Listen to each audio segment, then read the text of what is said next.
Mais que s'est-il passé exactement? Soudainement, le cercueil était ouvert. Elle s'est penchée légèrement en avant. Était-ce pour accueillir les anciens militants?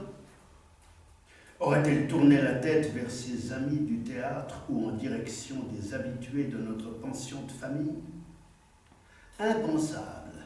Elle n'a pu se pencher ni d'un côté ni de l'autre. Moins encore en avant, des mouvements impossibles à faire dans sa position surélevée.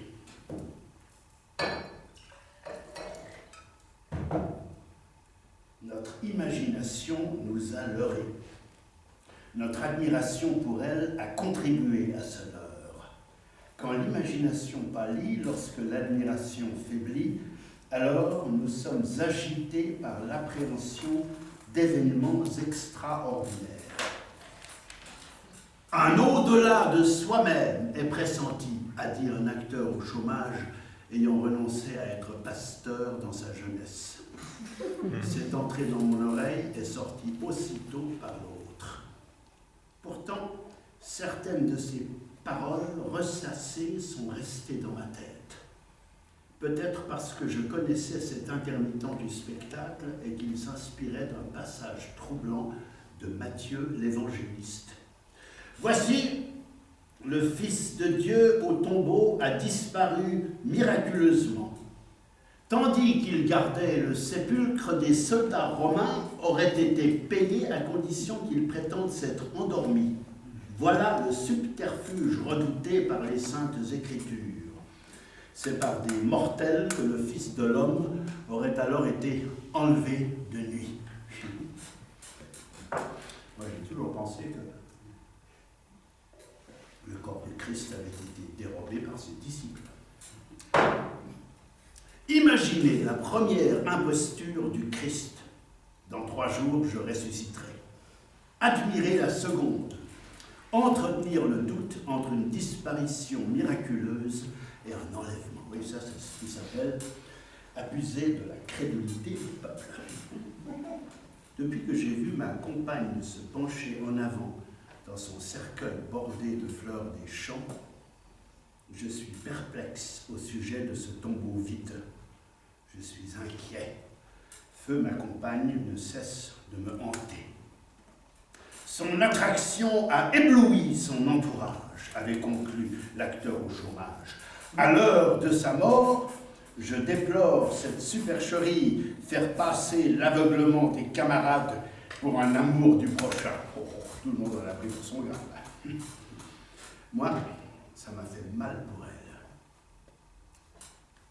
6 ans, non, ça fait 7 années que la cérémonie des adieux à ma compagne a eu lieu. Ah, j'en peux plus de revivre ce même moment. Un service de maître de cérémonie m'épuise. Oui, au début, j'ai accepté ce gagne-pain parce que je trouvais plaisir à réconforter les endeuillés. Et voici, je vieillis et j'aurais besoin d'être moi-même réconforté. J'arrive plus à me mettre dans la peau des curés pour prêcher à leur place lors des enterrements laïcs. tout à l'heure, l'ensevelissement de la dame très âgée a fait déborder le vase. Son petit-fils a dit de cette femme qu'elle avait été une résistante de la première heure, une femme révolutionnaire. Et voilà, ça recommence. Les funérailles de ma compagne remontent comme un mauvais goût qui persiste dans ma bouche et qui me force à revenir vers elle. Non, non, elle ne me manque pas, c'est pas ça. Si j'ose dire, c'est moi qui lui manque. Parce qu'elle me ressent plus proche d'elle dans la mort que dans la vie.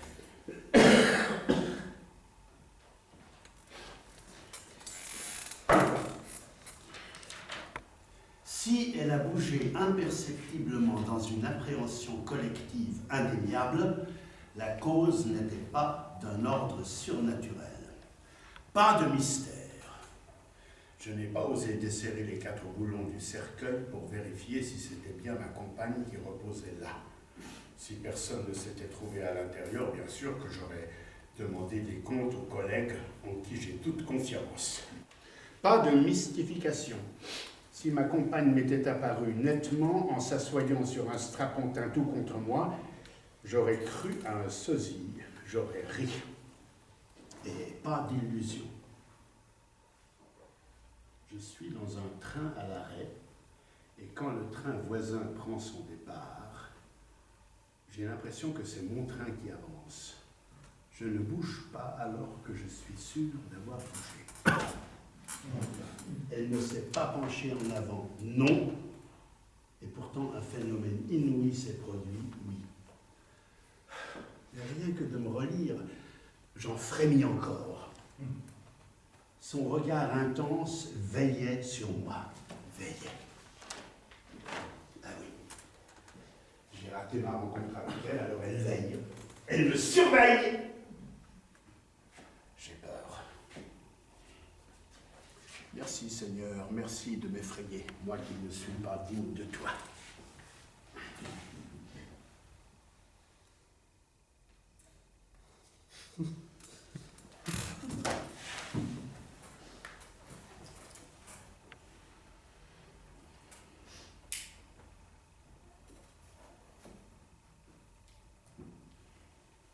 La revenante n'était pas de retour que pour moi. Elle revenait par reconnaissance envers chacun. Il fallait voir les militants, les amis du théâtre, les habitués de la pension, il fallait les voir tous, elle les fixait droit dans les yeux. Des frissons ont parcouru les corps. Son inépuisable souci des autres a ému tout le monde lors de la cérémonie des adieux. Et moi, je me suis senti à nouveau écarté, comme toujours. Car son engagement passait avant toute chose. D'accord, je n'ai pas suivi les yeux fermés. Je suis un incompris, et parce que je ne me comprends pas moi-même. Et comme qui dirait, j'étais moins bien que les autres. Elle n'a pas bronché. Évidemment, elle n'avait plus besoin de me séduire, d'être le point et le mythe réunificateur, de garder pendant ses funérailles cette posture dominante, mais qu'elle a toujours eue de son vivant.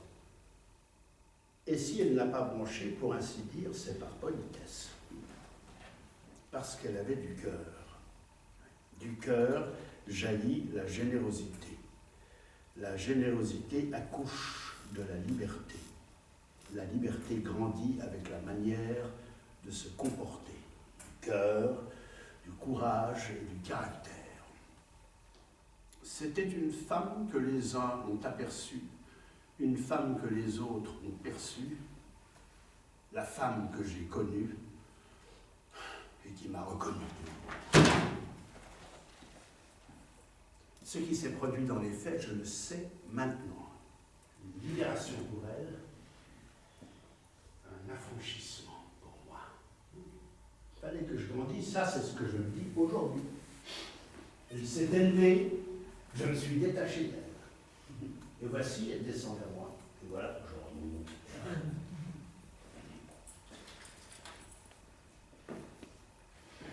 Différent.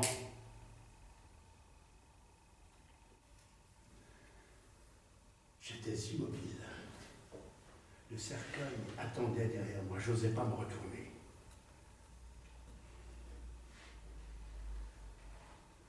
Elle a passé. Elle passe. Ma maison, j'ai la tête noire.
Un, deux, trois, quatre.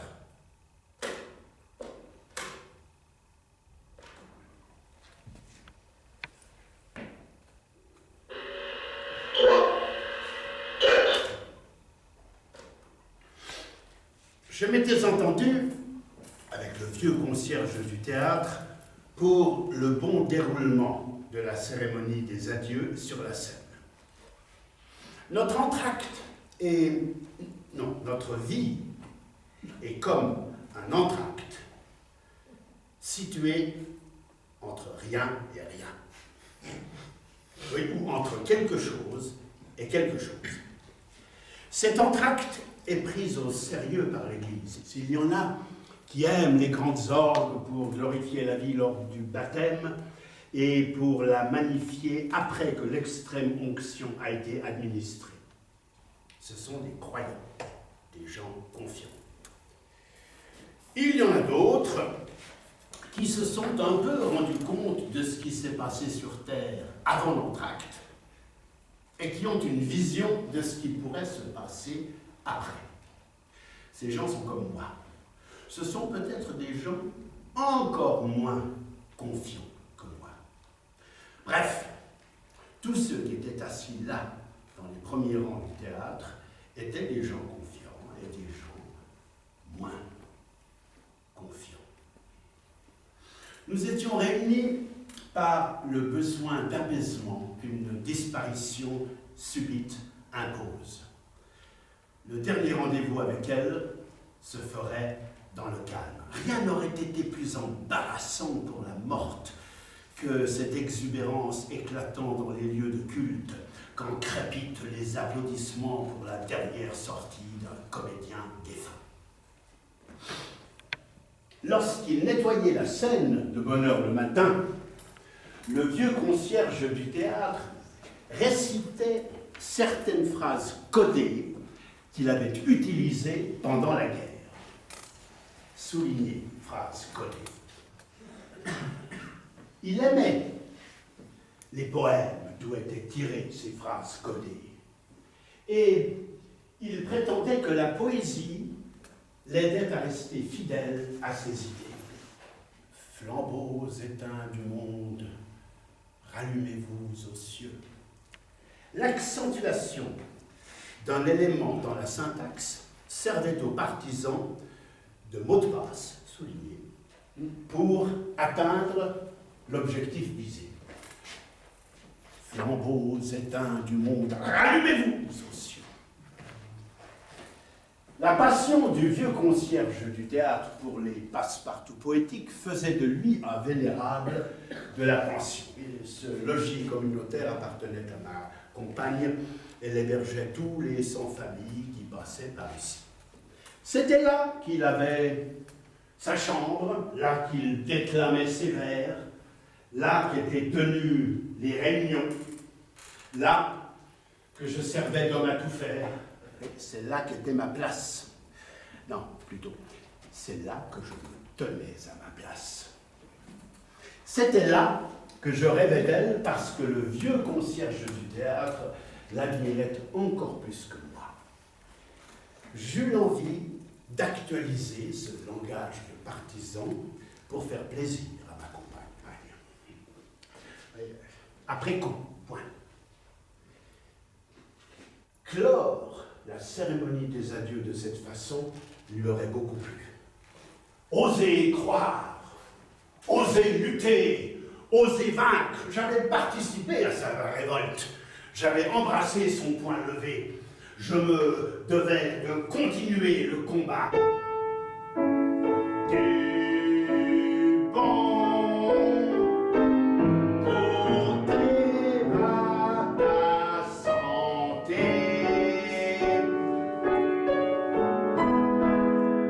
Ta meilleure mort ira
j'ai su inventer 2 vers pour clore la cérémonie en honorant ma compagne.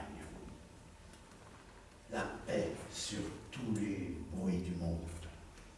La paix sur tous ces longs silences. L'émotion me fit rater la mise en valeur des syllabes choisies par le vieux concierge du théâtre. Le signal de sortie fut compris en dépit de ma mauvaise accentuation des mots. Le vieux concierge du théâtre poussa le chariot à roulettes sur lequel était déposé le cercueil, puis, tandis que l'assistance se dispersait, il se rapprocha de moi et me parla d'homme à homme. Écris quelque chose en souvenir d'elle. Et il me tendit une petite enveloppe froissée. Lis le dernier billet qu'elle a laissé pour nous.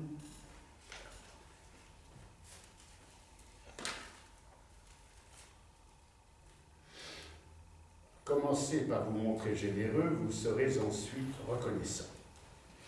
J'ai donc mis un point d'honneur à consigner toutes les vérités vécues grâce à ma compagne.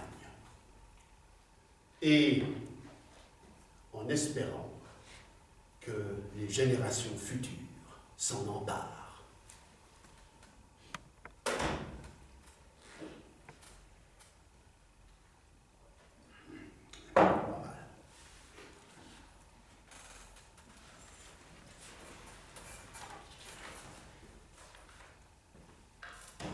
que ceux qui viendront s'imprègnent de ce qu'elle fut pour tous, afin qu'une si vieille connaissance, cette femme admirée, cette femme imaginée, devienne de moins en moins vieille dans la générosité, c'est pompeuse, de plus en plus joyeuse dans la reconnaissance. Fumeux, allez.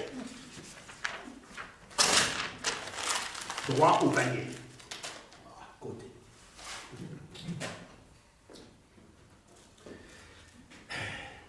Commencez. Que veut dire ce testament sibyllin? La générosité d'abord, ensuite la reconnaissance.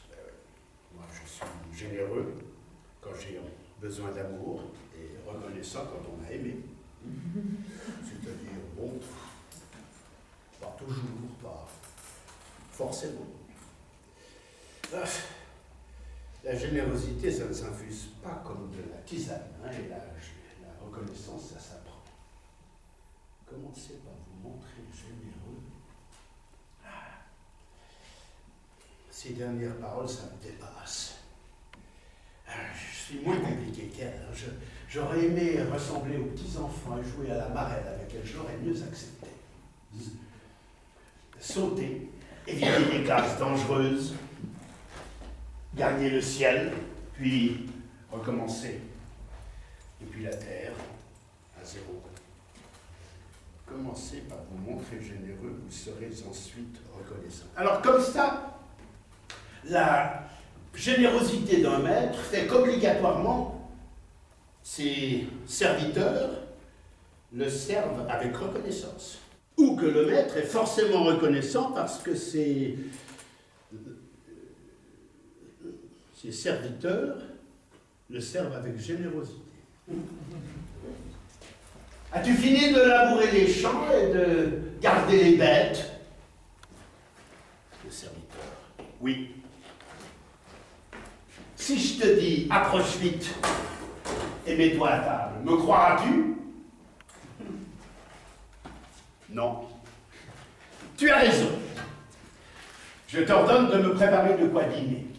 Et prépare-toi pour me servir jusqu'à ce que j'ai mangé et bu. Après quoi, tu mangeras et boiras à ton tour. Me crois-tu? Oui. As-tu quelque chose de mieux à me dire plutôt que de toujours me répondre par oui ou par non? Je suis un simple serviteur, j'ai fait ce que je devais faire. Quand vous aurez accompli à votre tour tout ce qui est prescrit pour vous, croyez-vous que vous serez semblable à moi? Oh, je réponds à ta question par une autre question. Un maître doit être reconnaissant envers un serviteur qui encourage le maître à l'imiter et à devenir esclave. Aux riches de ce monde, il est recommandé de ne pas juger de haut, qu'ils fassent le bien, s'enrichissent de belles œuvres, donnent gentiment, sachant partager. Je n'ai aucune envie de me changer en serviteur. Je n'imite personne, je ne donne de leçons à personne. Tais-toi! C'est pourtant de cette manière que les riches de ce monde s'amasseront pour l'avenir un trésor scellé sur un socle solide. Ta générosité dans ta vie n'a rien à voir avec ma générosité dans ma vie. Chacun sa place. Demeure dans l'ombre de ta générosité, je n'ai plus rien à te dire. Alors, baissons le rideau de ce théâtre où l'un parle sur le plateau et l'autre est muet dans la salle. Allume la scène, et je saluerai par une révérence en plein feu.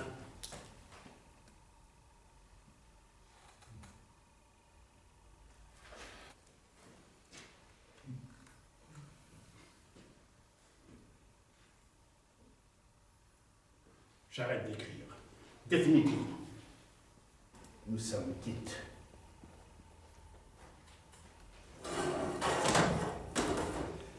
Le théâtre affichait complet depuis plusieurs semaines. Un acteur dont je ne me souviens pas du nom jouait un monologue de Tchekhov. Ma compagne m'en voulait. Elle s'était assise devant moi 2 rangs plus loin. Elle se tournait vers moi au moment où le comédien disait « J'ai vieilli, je suis devenu stupide. » « Tu entends, me dit-elle en me pointant du doigt. je te parle pendant l'entracte. Nous avons peu de temps. » Et ses voisins enjoignirent à ma compagne de se taire. Je compris que l'entracte allait être court et qu'il resterait peu de temps pour s'expliquer. À la pause, elle avait disparu. Je l'ai cherchée au bar, pris d'assaut en raison de la grande chaleur, aux toilettes où les dames s'impatientaient. Je l'ai appelée dans son bureau. J'ai fini par hurler son nom depuis le balcon du théâtre. Aucune réponse. Je ne l'ai jamais revue. À partir de ce moment, j'ai commencé à penser d'abord à moi. Je ne suis pas si vieux. Je ne suis pas si stupide. Je me suis toujours senti accusé, alors je cède surtout. Je cédais tout le temps.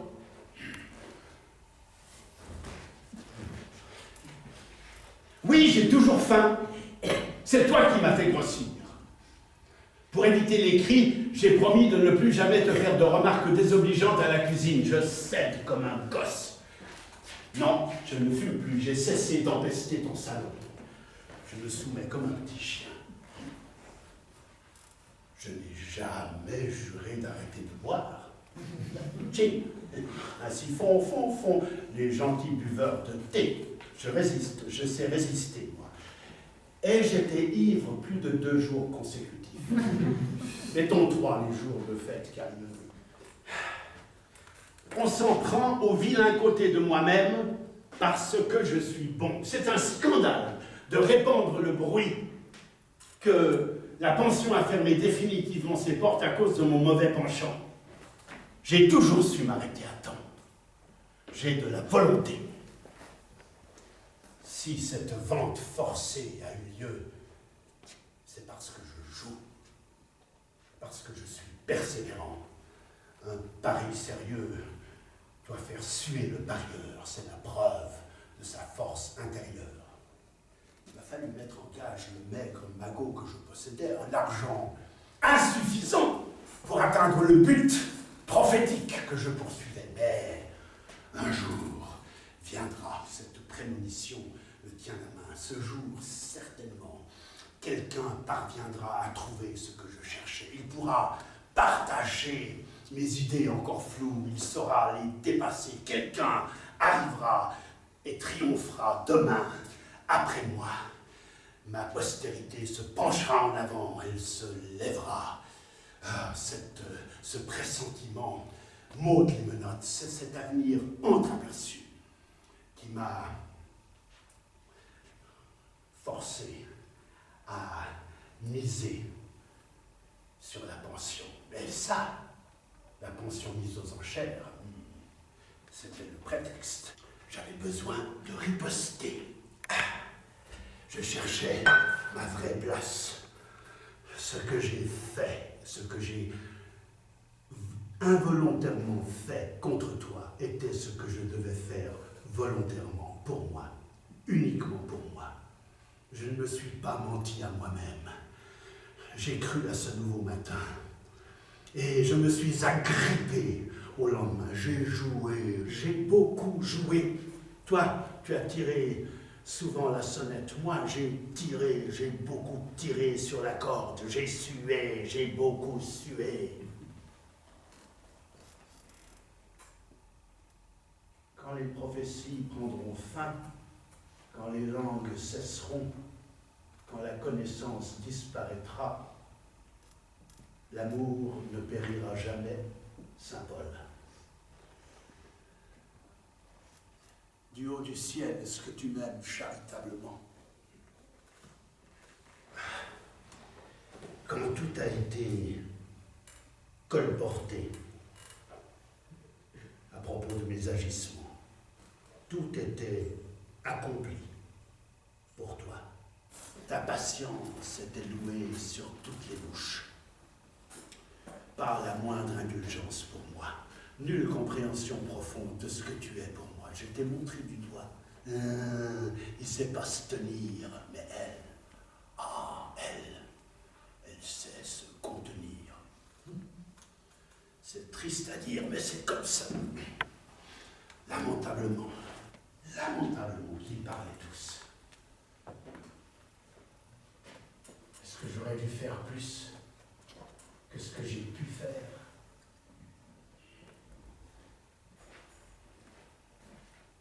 Je sais ce qui s'est passé près du Pont-Neuf, là où la police t'a repêché. Tu n'as pas glissé sur le verglas. Tu n'es pas tombé par accident. Ce sont des mensonges. Ma compagne a mis fin à ses jours.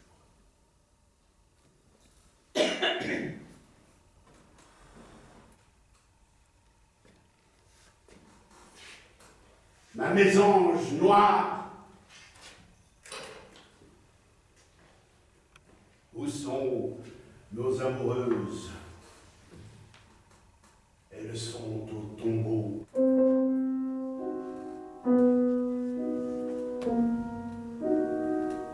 Elles sont plus heureuses dans un séjour plus beau.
En pensant que son épouvantail de compagnon de route, qui fut l'artisan de sa chute après avoir été le gardien de sa pension, serait au moins capable d'honorer sa mort.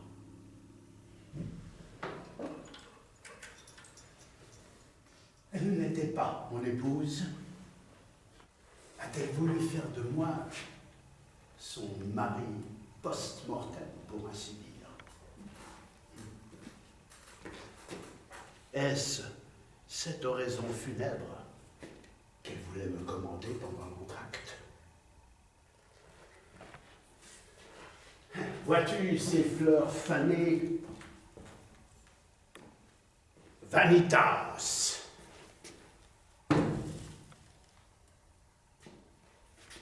Memento mori. Quand l'imagination pâlit, lorsque l'admiration faiblit, un au-delà de soi-même est pressenti.